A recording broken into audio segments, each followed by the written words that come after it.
Are we there? Are we good? Yeah. Does that sound? It sounds good to me. Okay, Okay. we're good. Dang. Being All right. honest, Rowan, my laptop is 9 years old, and I think it's Oh, time. fair enough. Yeah, that might have something to do with it. I think it's time. Yeah. Yeah. Oh well, thank you so much for coming on. So one question I have for you. The first question is, how do you pronounce your artist name? Yeah. My artist name is Firungi. Um, Okay, Firungi. Okay. Firungi, but I've been seeing that a lot of like Italian and Brazilian and Spanish people say Firungi or Firungi, which I don't mind. It's kind of has its own thing to it. But yeah, it is Firungi. That's how you would say it in Hindi. Oh, beautiful. Okay. What does it mean? Ferengi means foreigner in Hindi. So basically, it's it's almost what you would. It's the equivalent of almost calling like in Spanish like someone a gringo, where it's someone who's not native to a place. So Okay. I heard my parents say it once, like when I think I came back from like the first break from uni when I was pretty young. And I was like, oh, wait, I've heard that term before. What is it? You say, oh, yeah, it's foreigner. It's like these Ferungis over here, which means like these, non Indians, these whatever. And I I love see. that name. Yeah. Ah, so it's like in India you would say that for someone who's not Indian. Like if you went to India, someone might refer to you as a Ferungi. Okay, that's so interesting because I would have assumed that it was about being foreign somewhere else. It's it's basically like that is the concept though. And in my case, because I was born in the US, it is this kind of push and pull between, okay, you're not American enough to be truly American, and then you're not Indian enough to be truly Indian, right? You're just a foreigner everywhere you go, or I'm just a foreigner everywhere I go. But if you replace Indian and American, it's still the same transitive thing for a lot of different people, right? Everyone's foreign somewhere. So Hmm. you can be a Ferengi anywhere. Yeah, amazing. So it's like is it a positive feeling or is it more of a sort of just sharing your experience? I think a little bit of both. I think, when I meet Indians, right, and I say, oh, yeah, I'm Ferengi, they're like, yeah, I've heard of you before, but you're also not. And I'm like, yes, but there's this extra thing. So for now, sure, it's maybe not the most, like amongst people who really know what that word means, they may not look at it entirely in like the most positive light, but I think it's cool. And I'm fully committed to it. And I think it'll be interesting, as the project starts to unfold later on. Yeah, interesting. So it's kind of got negative connotations in India in Hindi, but Yeah. you're reclaiming it. Yeah, it's like exactly like like gringo and gaijin, right? In Japanese, in their language, it also has this little bit of like you're not us, right? So, Mhm. but I mean, I think it's cool to live in this middle ground, right? I think that's the new age that we live in, anyways. So yeah, Totally, totally. And like, you're making people think probably, and you're sharing some part of your own experience. And yeah, you're also like connecting, because obviously I wouldn't know what that means because I do not speak Hindi, believe it or not. But like, you're also having this like sort of instantaneous connection you have with people who do, who are going to be thinking about it. yeah, and I feel like it's just a fun word. I've seen people who have no semblance of Indian culture just like fully subscribe to the idea, right? And I think like that's been fun to see. Mhm. Um, yeah, just like how people have their own relationship with the word and the brand and everything, which will Mhm. obviously get into. But yeah, Amazing, cool. Well, maybe we can start with where you grew up. totally, totally. I'm from Seattle, originally born and raised, and then I moved to LA for school. So I went to uni there for computer science and music, and then in that time I was in London for about a year in 2019, and then back to LA, finished off uni, COVID, all that, and then back to Seattle in 2021, and then started the brand like more kind of legitimately, and then been in New York ever since 2022. Wow. Where did your journey with music start? Like, what were you listening to when you were younger, for example? And so my parents were definitely like the ones who indoctrinated me, I would say, fully into it. My dad was I guess mildly dyslexic. I don't know if he wants me telling me people this, but I think it's a common story now amongst our friends and family. But they moved to Seattle in the 90s, for better opportunities, etc. And he went to art school within Seattle proper. And at that point, he was studying audio engineering, and he started tracking vocals in various in studios, and was working with not obviously the top of the top grunge artists, but a lot of the like the Pro Jam types and Eddie Vedders and Chris Cornell's and whatnot in the mid '90s. And then I think when the scene was kind of slowly suffocating in Seattle once Kurt passed away, and I think 95, 96. Don't quote me on that. Um, 94, I believe. or yeah, that's what it is. Okay, I knew it was like set it something's off, April but 4th, 1994. okay, the date. I think.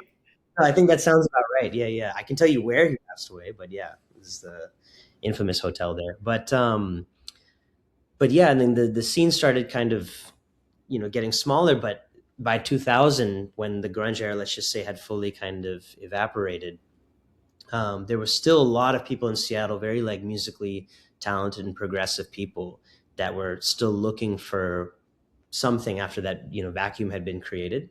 And so he started spinning South Asian underground music. He's also a DJ, and global electronic and that kind of stuff. And so I would say both him and my mom were a lot of different things in the house: gorillas, Santana, all these Indian records and African stuff and whatever. So it was a full lesson in in music growing up.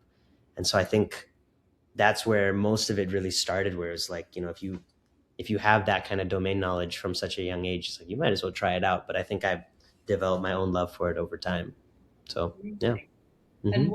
where was the seed for your current artistry? Like, where did that come from? Hmm. I feel like this whole brand is just truly an extension of me, right? We keep blurring the line between like who's Rohan and who's Firungi, and it's basically the same person. Versus, I think for a lot of projects, maybe it's this, this face that people put on, which makes sense. Sometimes you can actually go further if it's not an immediate extension of you.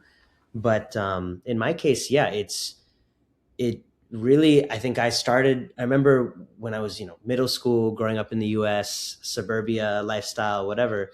We grew up listening to a lot of hip hop, and I started as a hip hop and R&B producer. I remember getting Ableton in middle school, like when I think it was in sixth standard, and making these various beats, and by listening to old Kanye and Lil Wayne and all of that. And at that time, I remember actually I was having a conversation with Damian Lazarus like a couple weeks ago in Tulum, that I was still listening to Crosstown Rebels and stuff, and kind of not knowing anything about house music, but still understanding. And then um, went to school down in LA, got some exposure to that world, and I was like, this may not be for me. Like this hip hop and R&B world, it felt a little bit insular.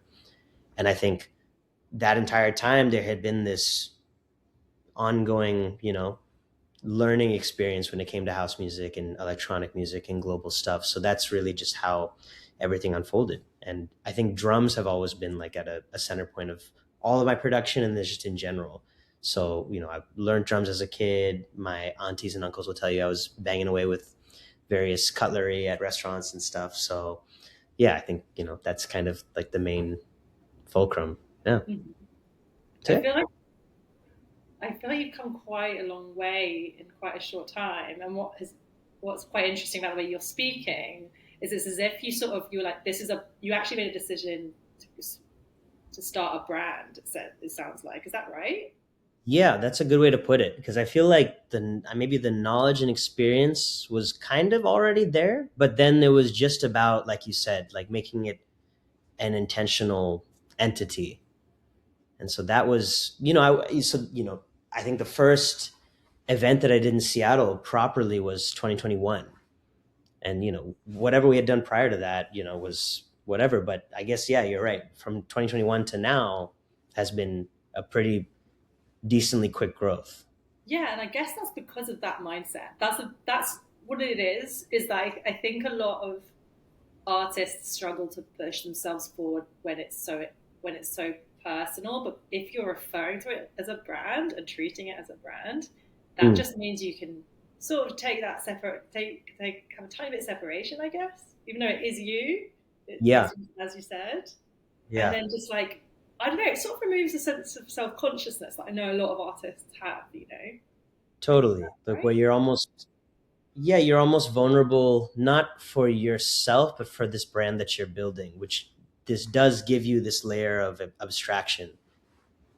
So Yeah, you're right. Yeah. it's really interesting. I've not heard it's like many artists speak in that way. Yeah, I appreciate it. I mean, good questions though. I was like, Yeah. oh wow, yeah, I guess so.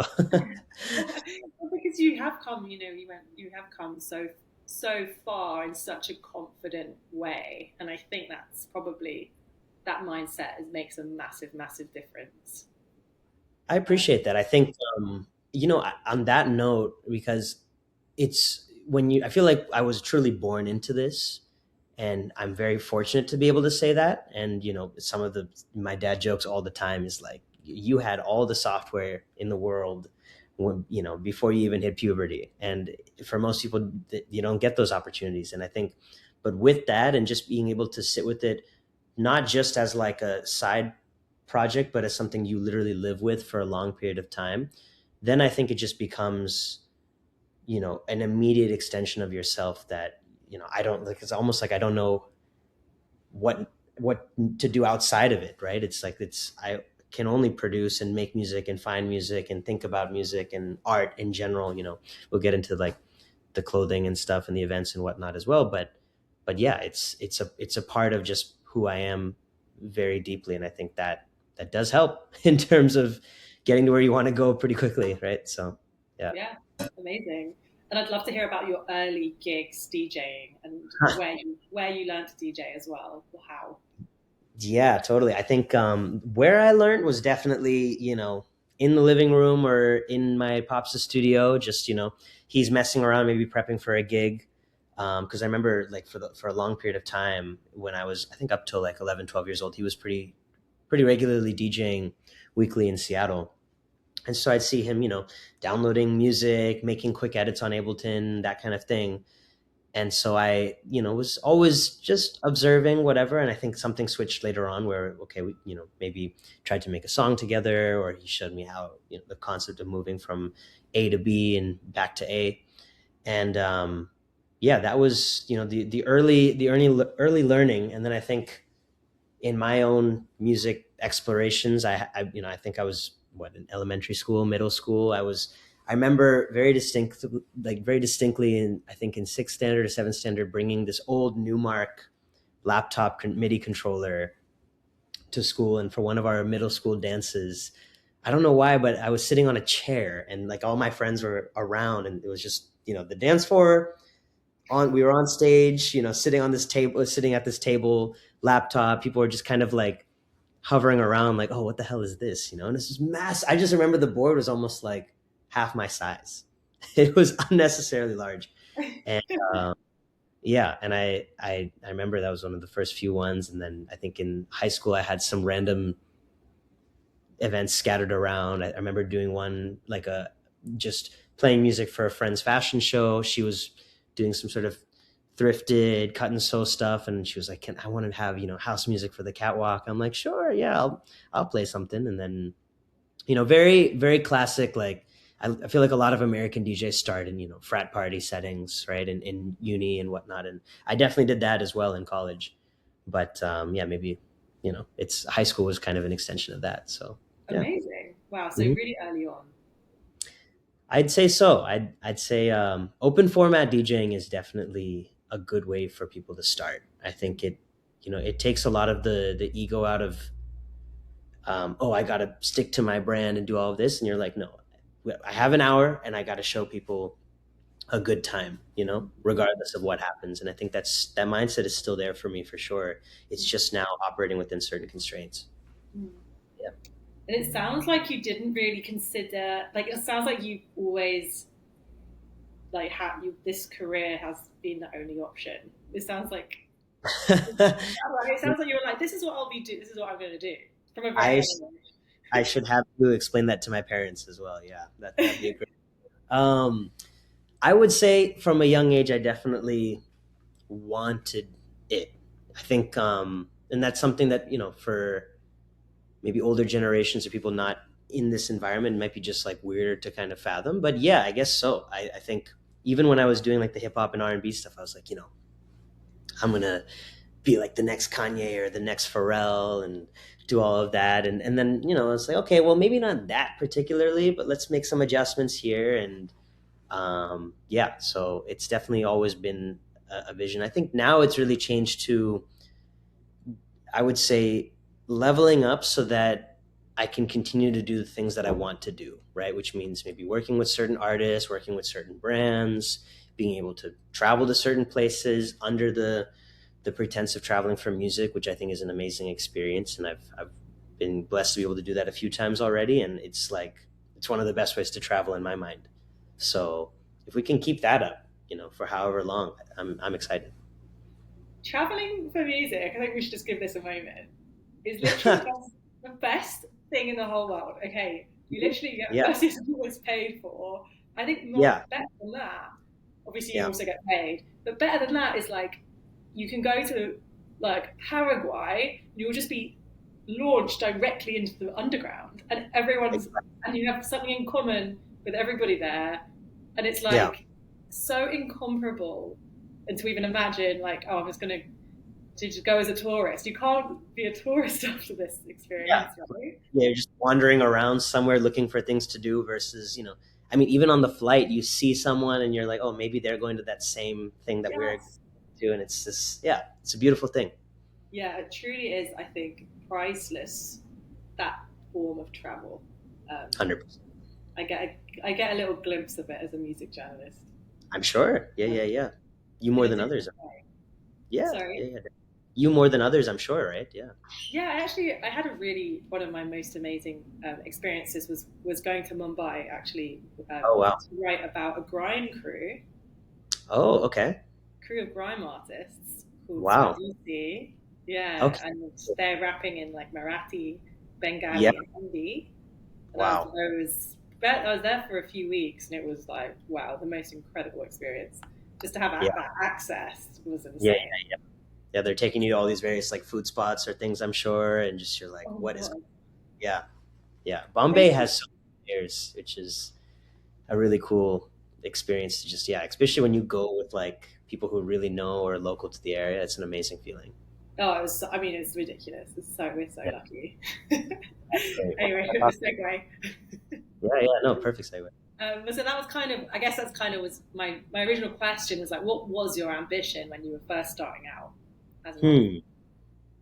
Hmm. I mean, I think about this a lot. I still love, I'm a huge comic book guy and I love the world and sci-fi and everything that's, fictional and well thought out, right? And I think I yearn for the days of like gorillas and Kanye's and Tyler's who did such a good job of building worlds, right? With every album, you kind of get immersed into this whole thing. And with the gorillas, you had all these characters that people fall in love with and have their own relationships with them. And I think one of my ambitions as a kid was honestly that, like being able to be an artist that could build those worlds. It doesn't necessarily mean you know album and tour. And album and tour, it means like doing more than that. I don't know, scoring a movie, scoring a TV show, working with, like I said, different brands on clothing or activations or experiences, anything that kind of strengthened that idea. And I think I've always had that in my mind. I don't know, maybe as a kid, I don't think I was this,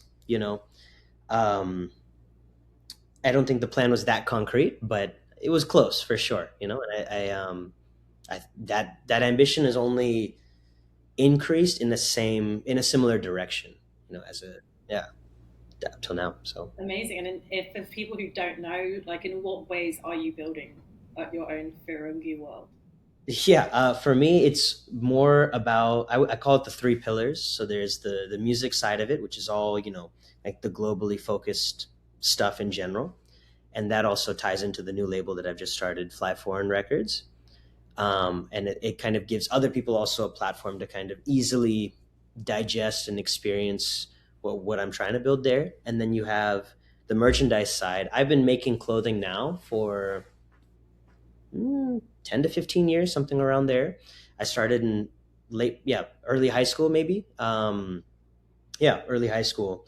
I had this company, Brown Boy Inc. I was doing all these custom shirts for people and whatnot, and just learning different things, production, whatever.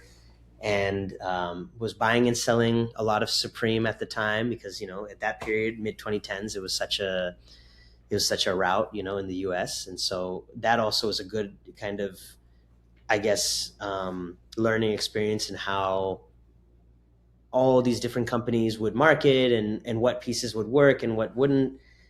And then I was a stylist at Nordstrom for a while as well, so that was fun having clients and things. And Seattle had, Nordstrom is from Seattle, so I was working at like the Bellevue location and the flagship. Um, but yeah, so all of that kind of tied into just making clothing for the brand. That's all an extension of the music and the world that we're creating. I use a lot of animal symbolism and imagery with the tiger and the gorilla because I think it's one of the few things that when people see an animal, it's and especially like a one of that magnitude, right? It's like there's something that's very humbling about it, and I think you people forget about like these more tribal kind of labels and things that they place on themselves, whether you're from the U.S. or Europe or Africa or whatever. So I feel like the animals are a way to bring people together, and the tiger was the first one out of the box. I think I'm actually wearing the old Firungi Funk shirt from Oh, yeah. yeah, and the tiger was kind of out of the gate, like aggression, whatever. And moving to New York, I brought the gorilla in, kind of this concept or play on King Kong. People always doubt what's foreign to them, and I feel like that's the premise of the film. And there is a third animal that'll come in later on in life. I don't want to say what it is, but I feel like you could probably put two and two together. But for now, we'll stick with these, and I have some fun little branding things that and ideas that if all the hoops fall through in the right place or jump through in the right place, maybe we'll see that this year and for the next few years. And then I think the third thing was the events, the live experiences, of course. So those three pillars: the music, clothing, and events. The events being just originally it was the Ferungi Funk stuff.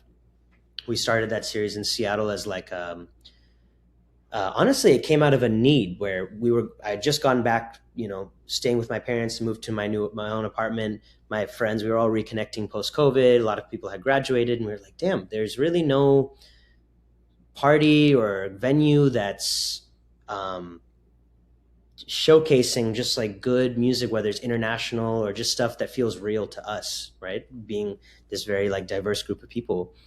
And I was like, all right, well, we'll just try this Ferengi Funk 1 series, so Foreign Funk, 001.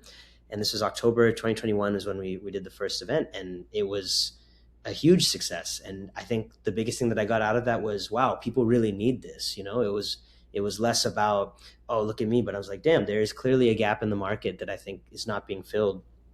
And so we did another four events from what is that, October to June of 2022. They all sold out. They became very they had like a mysticism of their own, I feel like, as far as people trying to get in. I wasn't really showing my face all that much on Instagram or socials, so people didn't really know what I looked like, which was quite charming as well. um, and then and I think by even by the first one I was like, all right, I think it's time to probably move back to a bigger city. And since then I've been just kind of earning my stripes and cutting my teeth in New York. And then, but now with the label, I kind of want to go more of the Circo Loco solid groove style where you go label name city. And I think that's just, it's a little bit more easy, I think, for people to understand when it's like a Fly Foreign New York or Fly Foreign Seattle. And then you see the lineup. And then if you already know what Fly Foreign is, you know that those artists who are choosing to be on that lineup are going to be tasked to play, maybe a little bit more into their international bag of music or more, global productions and sounds. So, yeah, those are the three pillars. Wow, honestly, like, I know that most artists probably put this much thought into it, but this really feels like very thorough and thoughtful and, yeah, considered. Appreciate Yeah, it's very kind for you to say. I mean, we're still, testing the theory as the years go on. So we're gonna keep testing until we hopefully get to a place where we can all look back and be like, damn, we actually, there was something to this. That's actually my next question. Who is we? Because it feels like you do a lot. Like, so are you doing all Um, this by yourself? Like, who's we? Well, for the longest time, yes, it had only been me. Like all the cover art and the event production and the music, and I had a mastering engineer for a little bit in New York, amazing guy, Maxime, French dude. And then there was a point, even I think a couple of years ago, he was like, "Now we're talking about like a matter of, decibels that are the difference between your masters and my masters. So you don't need me anymore." And then I think that also changed my own flow when it came to production. I feel like I leveled up again at that point. And only recently now, I've just joined an agency. A good friend of mine, Cooper, who I met a few years ago in Miami, he joined this agency, saw the vision, and had been kind of seeing the narrative for about a year prior to me joining, and it was like, okay, I believe in this. I want to help you out, and so that's been good with just building those connections, especially in North and South America, like with club owners and promoters. And some people are like, yeah, I love the brand, this is cool, we'll definitely try to figure something out. Some people are like, yeah, he's still a little bit too small, he's got the industry support, but we're not sure yet, I don't know if he can sell tickets. And we're like, yeah, you're right, maybe I can't sell tickets just now, but we're getting there. And I've also just recently signed a management deal as well with a lady based out of Miami. Again, someone I've met and I've known in the scene, a lot of mutuals for a while, and we actually just had our we had our very first everyone meet on a Google Meet yesterday, and so it was cool for the first time that now it does feel like a we instead of maybe an I. Um, and so yeah, we're all just kind of trying to figure out where we can play our cards best and what everyone's strengths are. And hopefully this year will be a lot about just exposure and going to different places and slowly building an audience in the old fashioned way, because I think that's important and that's fun. Mm-hmm. Yeah. And like, what's the dream? You've kind of touched on it already, but Yeah, man, what's the dream? I think if I can be full time without maybe some of the classic pressures of a touring artist, that would be amazing. And what I mean by classic pressures is like when you're constantly in that hamster wheel of make music, tour, make a single, make an album, tour. And I have friends now that are very much in those record deals, and a lot of them are most of them are very grateful, obviously, that they're even in this situation. But I can see sometimes like the stagnation, or just like the, let's say, the some of the mental kind of dullness of that after a while, after doing it so much, when let's say your merchandise wing is not built out as strongly as other things, so you don't have that financial leverage to be like, what, I'm good for a year, I'm just gonna tour, and or just not do anything and just kind of hang out, travel, whatever.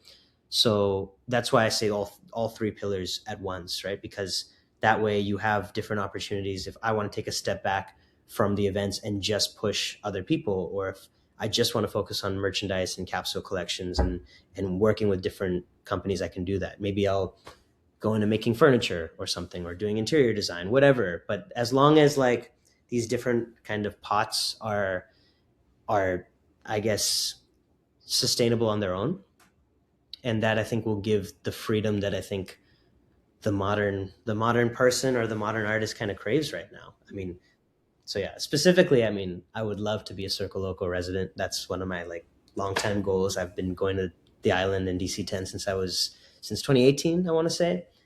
And all right, we'll I tag Coco Loco in this. what's the role of Circle Local in this? You said? Yeah, we'll tag them.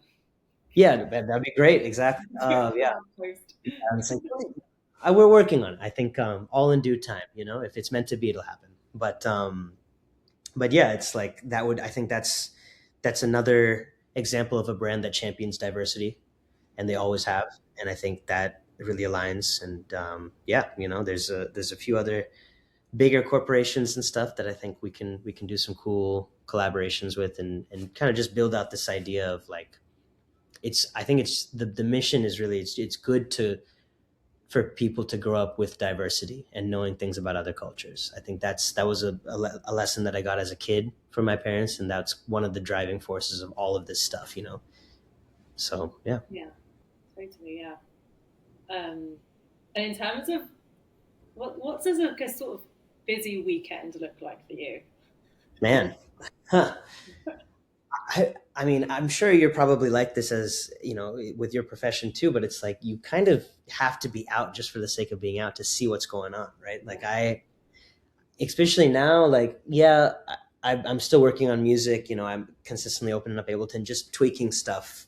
I tend to start a song and then I'll sit on it for a year, 6 months to a year, and just kind of keep small, like, slowly iterating on it. But on the weekends, it's like if something's going on, I got to go see it. It doesn't really matter what. I mean, this past weekend, Butch was playing at Elsewhere. I met him at DC 10 in the fall, so it was good to see him again. And then we went to this new after spot in Bushwick, and that was an experience in itself. And I love the music. I've seen some of the artists before, but just the way they were playing, it's the classic 6 7 a.m. like Ibiza style afters, and it was a good good slower pace, good deep house loungy energy.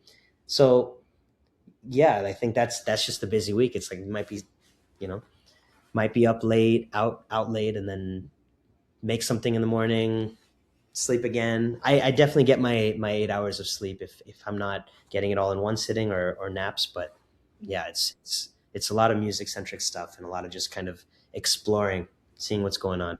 So yeah, Amazing. Um, yeah. yeah, I'm the same, except that I live in Glasgow. Woo, okay, but there And are January. there's some lore about Glasgow for sure. I mean, a lot of legendary artists. Oh, there's amazing culture. Do not get me wrong, but trying to get out of Yeah, the house sometimes in this weather is like so hard. that's Um, fair. yeah, but you mentioned earlier that you moved to New York and you're trying to cut your teeth and sort of. It sounds a little bit like there's work, like quite a lot of work to do there. Like what does it look like in terms of cutting your teeth and making a name for yourself in New York? Man, I mean, I remember 2022 September is when I moved here. And at that point, I think the last five shows that I played in Seattle, even outside of the Firungi Funks, were all sold out. Like, you know, hard to get a ticket type energy, which was an amazing feeling. But it was like, I was definitely coming in like, all right, here we go. It's going to be, make a couple connections, boom, boom, let's get it going. And it definitely wasn't that. It was like a lot of clubs that at first, I think the first couple months I just spent traveling and around the city, not even drinking, just being out, seeing what's going on, everything, right? And then I remember my the startup that I was at, my boss helped me get a gig at this really shitty dive bar in Union Square, and some of my friends pulled up, and it was a fun experience. But then that, I feel like, is the example of cutting your teeth, where you're playing these kind of random gigs with maybe artists that maybe aren't really even taking it that professionally, but they're just well connected or whatever else, and you're just kind of like slashing your way through the jungle, right? And you're getting your reps in, you're meeting people. I would say also at that time my music selection had changed, or it started to become more refined from like that fall of 2022 to summer of 2023. I definitely think like seeing a lot of artists, seeing a lot of different things and experiences in New York, that was just a full indoctrination. And I think going back to Seattle in the summer of 2023 and playing like let's say a homecoming show there, and some of my friends were just like, whoa, this is a very different, very kind of raw and ethnic sound that you were kind of touching on when you were here, but not at this level. So that, I would say, was, yeah. So I would say, and it took about a year in New York to really get to the venues that I wanted to get to. The first one was Outer Heaven in the Lower East Side. It's amazing, micro club, focuses like Romanian minimal and disco and that kind of more left field stuff. Um, but the owner, really, Jack, he's an amazing figure in the New York scene right now, and he really like helped me, I think, become who I am today in terms of just even getting ready for the first Outer Heaven gig, and then also allowing me to kind of test records and try different things there for gigs and gigs on end. Like that the 2.5 hour slot from 10 to 12:30 on Thursdays and Fridays is a really great time for how do you set a room, how do you build the energy up, especially for an audience that may not necessarily be there for, that most likely is not there for you. They've probably never heard of me before, and that's just it's just how Manhattan is, right? But that was an experience, and I think that really helped me get to where I was, and trying out records in the club. And they have a great system there, the Danley 4 point. So it was a good way to also be like, oh, okay, low end is definitely not tight on this song, or maybe the highs are too harsh here. So yeah, and then 2024, I had some consistent booking motion in New York. Still no agent or anything else. It's just all figuring it out on my own. And then after, I think Kind of Music played a record of mine at the Mirage, and I was there for it. And some of my old mates that I've known for years, decades at that point, um, I was like, okay, that kind of felt like the period where there is something legitimate going on. So yeah, you know, Amazing. Wow, that must have felt great. yeah. The first time is you'll always, I guess, it's like you'll always remember your first. When you Yeah, get for support sure. like that and you're there for it is insane. It does sound like New York is really great energy right now. Like culturally, there just sounds like a lot going on, a lot of like collaboration and also like solidarity amongst artists in New York.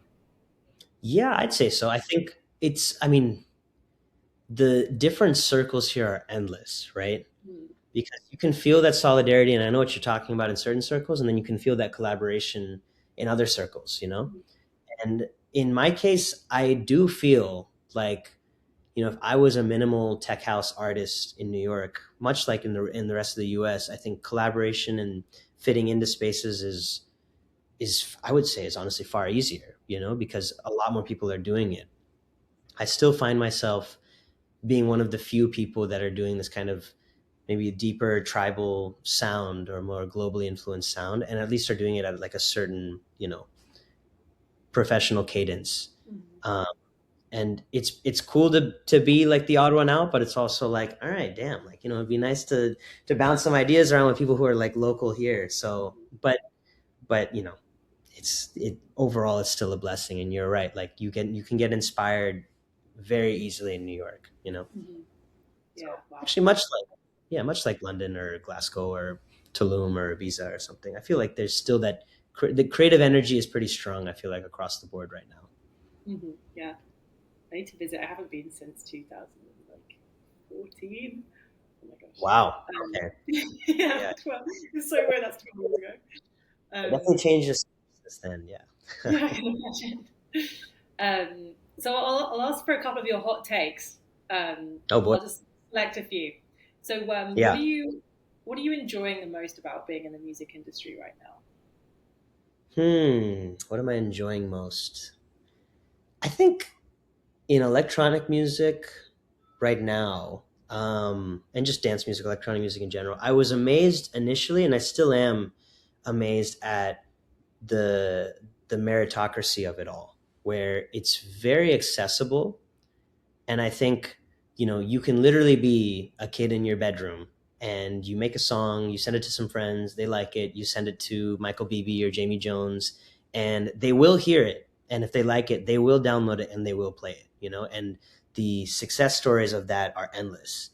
And I think seeing how the American R&B, hip hop, pop music industry machine worked, it's not like that, right?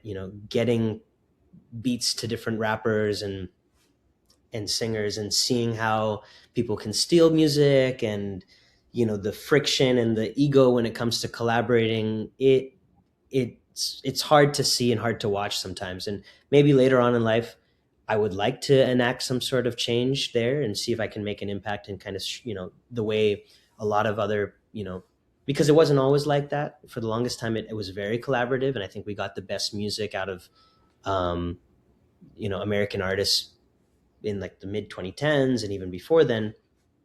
But yeah, I enjoy how open house music is right now, and I think like Mm-hmm.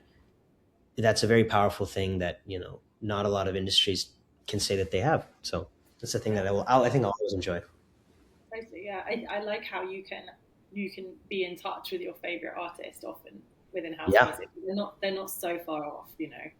Not like pop totally. stars, which are feel so far away from their fans.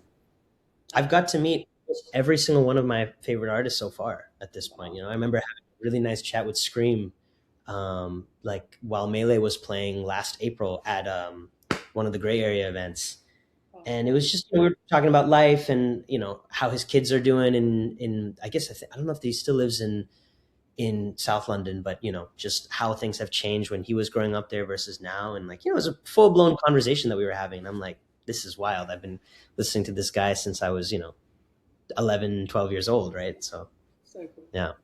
Yeah. Um, and what are you finding frustrating about being in the music industry right Hmm. The age old question. Feel like I have, yeah. I think, I was chatting with another artist about this recently, but I feel like I don't want to sound like I'm repeating something for the obvious, but I do think that social media has one of the big things that it's done is everyone is now focused on what everyone else is doing, or there's that a big component of our day-to-day lives is seeing what other people are doing. And then as an artist, basing your own individuality off of that, and then also adjusting the story and the direction that you have as a person for virality's sake or engagement's sake, rather than just being your artist. It's like we're at the beck and call of these algorithms, and we all play this, the games, but there's just certain things that I will not do, and I wish, other people also kind of understand that, where it's like, I don't think if Drake was coming up in this time, he'd be posting meme accounts or meme videos of him, like, goofing off and being silly. I think to try and get people to listen to his music, I think it would just be about the art itself and just slowly focusing on making the best possible stuff. I think like making a music video for the sake of going viral on Instagram, like, is that necessarily worth it before you've actually figured out your own artist identity, and before you've, solidified that this is my sound, this is the body of work that I want to put out for this period of time. So that does bother me for sure. And I think, um, it does hurt the overall like ranges of creativity. My pops will he'll tell me and tell everyone else that like people were so open minded, right, going out back in the day, and you would only go out for music. But now, of course, it's like in this personalization world, everyone's going out and they want to hear almost exactly what they've been accustomed to hearing, and it's like you're paying all this top dollar to see your favorite artist do the same thing over and over again. And even those artists are just sticking to a certain brand and a certain formula, and that I think is hurting society overall. It's like if you just keep giving people what you want, you'll naturally start to degrade down to like the lowest common denominator. now? Really So interesting, yeah. yeah, I think, yeah, that's the main one. One artist who I just who really is not doing that, I think, is Avalon. She's also New York, is like Avalon Emerson, just sort of Oh yeah, oh yeah, throwing out legendary. pop albums, like absolutely beautiful pop albums, and continuing her career as well as a DJ and an electronic music producer. I really Totally. love that. I think to that point, like artists that don't do that also stand out now, you know.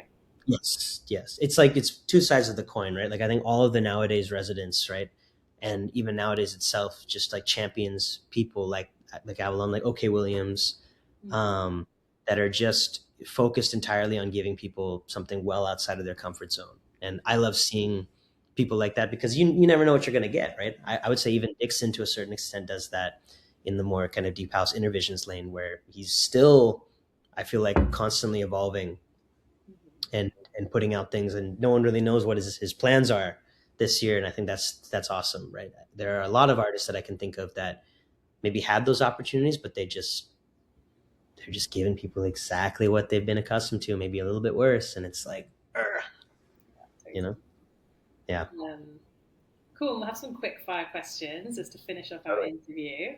So, Yeah, who is your favorite artist right now? man, that's a tough one. Obviously, a tough one.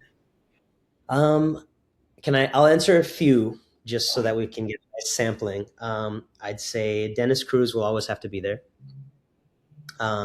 Tribal sound definitely helped me like develop my own sound. I think Seth Troxler, got to give him his props as well. I always say Seth might not be your favorite, but for me, he is the best DJ in the world.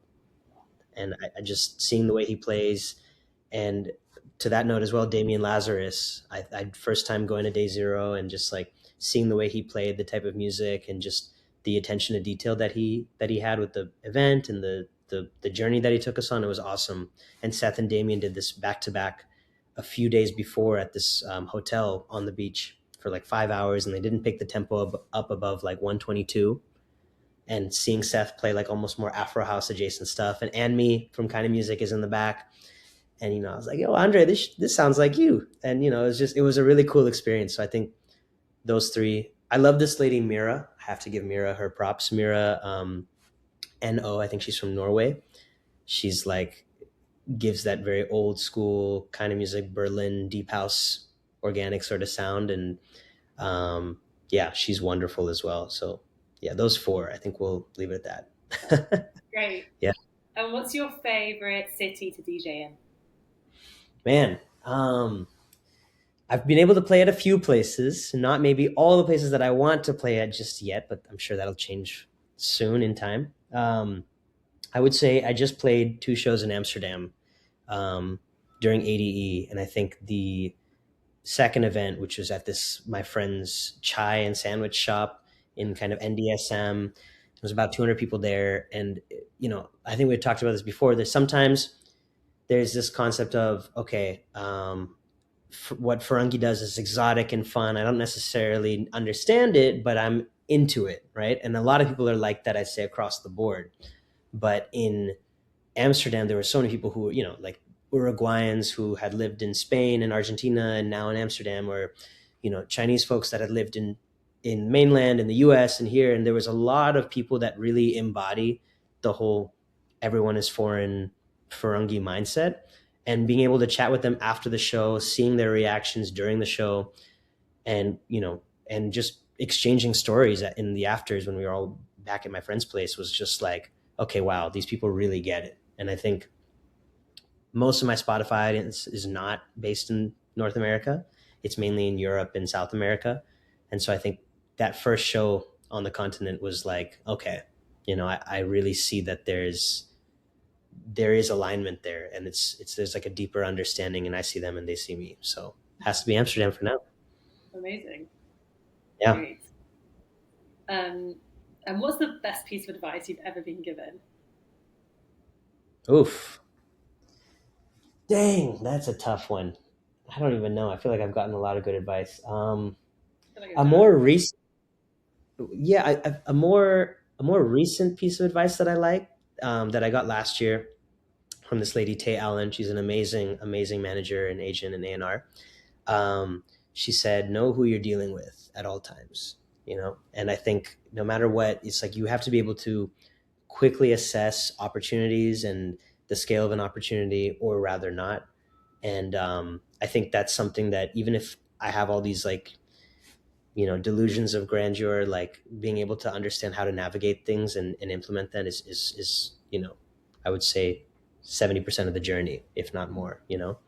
And so that was a big one. I think we've talked about a few things of just like, yeah, that was the more recent one. But now that I'm thinking about it, the other one is just like, people say that music is this external thing. You have to keep going out and making stuff to make it, and you'll get there if you just do that. But I think honestly, it's probably one of the most inward journeys you can have as a human being, and just art in general. And I think the only way you really get better at it is if you grow and develop as a person. So like working on yourself is a huge, huge component of it. So yeah, Mhm. you know, Yeah, yeah. it's interesting because that sort of goes back to your point about performing for an algorithm. It's like actually that's the very opposite of how artists should be expressing themselves. Yep, exactly. Well You said.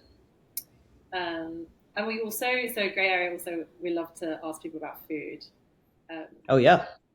so I would love to know what your favorite restaurant is in the world. Favorite restaurant in the world? Oh man. Yeah. Or if you want to go to Dang. New York, because you've got a show coming up in New York, so Yeah, I you think I can. think New York for now, because like I'm like, wow, I don't even know what I could say on in the yeah. I would say, well, Chinese New Year is coming up, and I do love the shifting of the energies, and how all the different year of the whatever animal kind of plays in. So there's a spot in Williamsburg near me called Antidote, and it's like I would almost call it like an elevated dim sum sort of experience. And I can't tell you how many times I've been there friends, family, solo, whatever have you. And it's definitely one of my favorite spots of all time. So Antidote, got to check out next time you're here. And then, of course, one for Seattle. There's a Japanese place that is my one of my favorite places of all time. It's called Umi Sake House, UMI Sake House. I know some people are traveling for the World Cup to Seattle coming up here in the summer, and hopefully we'll actually have an event going on around that time. But Umi is a must. The fish quality and just the way they do things is just unbelievable. So those two, Amazing. Good recommendations. of course. And is there anything I haven't asked you that you'd like to share? Any events coming up that you want to talk about, releases, news? I think the main thing is it should be a fun year. The music is basically I'm sitting on like 7 or 8 records right now.